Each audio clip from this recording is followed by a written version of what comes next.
मिथिला के रस को पूरी धरती पर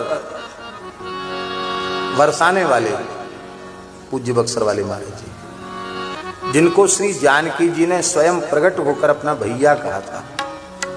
बहुत ध्यान से सुनो, बक्सर वाले मामा जी के जीवन का एक प्रसंग है। उनके गुरुदेव परम सिद्ध संत भगवत प्राप्त महापुरुष महर्षि श्री खाकी बाबा सरकार,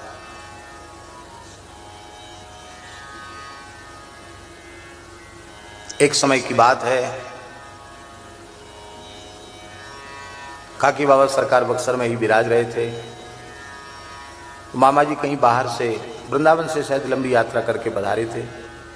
बाबा ने ही याद किया था, थके हुए थे, थोड़ी देर विश्राम में चले गए। बाबा ने याद किया तो जैसे थे वैसे उठे चले आए। मस्तक पर तिलक नहीं था। क्या? मस्तक पर मामा जी के तिलक नहीं था। इतना ही देखकर श्री खाकी बाबा सरकार बहुत रुष्ट हो गए। बिना ऊर्ध्व पुंड्र के, बिना तिलक के तू मेरे सामने कैसे आए? आप हाथ जोड़कर बोले, गुरुदेव गलती हो गई, प्रायश्चित बताओ। कोई प्रायश्चित नहीं, गंगा जी में कूद पड़ो, डूब जाओ गंगा जी में। बक्सर में गंगा जी कितनी अथाह हैं, आपने देखा होगा। हाथ ही डूब जाए ऐसी गंगा जी। गुरुदेव की आज्ञा हुई, गंगा जी में कूद पड़ो, कूद गए गंगा जी।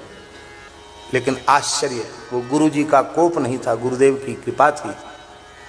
आप कूदे तो भादों की चढ़ी हुई श्री गंगा जी में आपके घुटने तक ही भीजे, घुटने तक जल। जहां कम से कम 100 फीट गहराई थी, वहां वे घुटने तक जल में खड़े थे।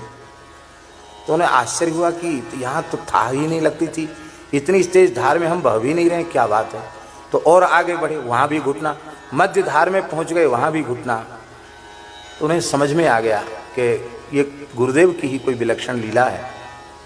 मध्य धार में जब पहुंचे तो उनको बड़ी मधुर आवाज सुनाई पड़ी, भैया भैया नेह निधि। किशोरी जी की वाणी सुनाई पड़ी।